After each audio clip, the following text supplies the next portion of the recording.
I'd like to explain why I believe this coronavirus situation, while not dramatically fatal for human beings, could be completely fatal for many of our businesses and organizations if, as leaders, we don't act quickly, decisively and wisely.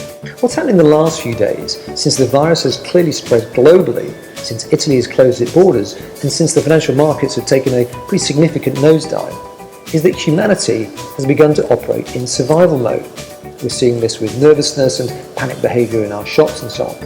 In that survival mode, our brain begins to behave a little bit differently. It's not necessarily better or worse, it's just different.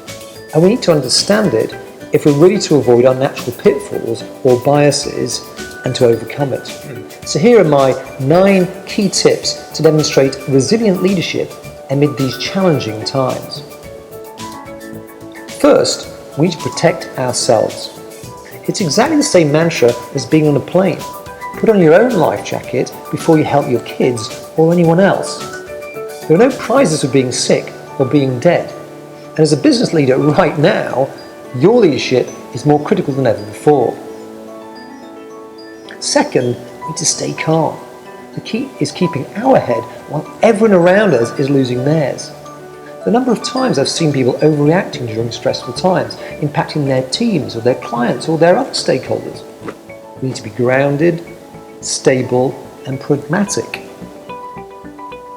Then, and only then, we can begin our task of protecting others, our family and friends, our colleagues, employees and customers. Our primary focus really must be upon shoring up these basic needs for everyone around us. At this point, we need to perform a thorough risk assessment of our business. What are our health risks for our team, our employees, our customers, other stakeholders? Do we have any other people risks at this point? How is our team resilience or morale? What are our demand side risks? What do our customers need and how are they behaving? Are there any new holes in our supply side and how can we fix them? And critically, what are the financial risks of our business right now? We'll come back to that in a moment. After summarising your detailed risk assessment, I'd like you to use my "What's the worst that could happen" tool. As you'll see when you use it, when we accept that worst case scenario and possibly even share it with others, a huge burden is released. And we might even feel excited to make positive progress from there. And after some worst case scenario planning, we need to dot some I's and cross some T's. Now regarding Corona, you'll have already seen many global organisations doing exactly that. We need to have sensible procedures and policies in place to manage our people and keep things on an even keel. Creating new or revising old procedures will reinforce that sense of groundedness and stability throughout our organisations. Financial planning. I would say this is probably the single most important piece of this entire equation. Being on top of our financials inside out is the foundation of economic survival. We need to perform an analysis of revenues down 20, down 40, down 60% and look at the corresponding costs to understand how our business really should look going forward.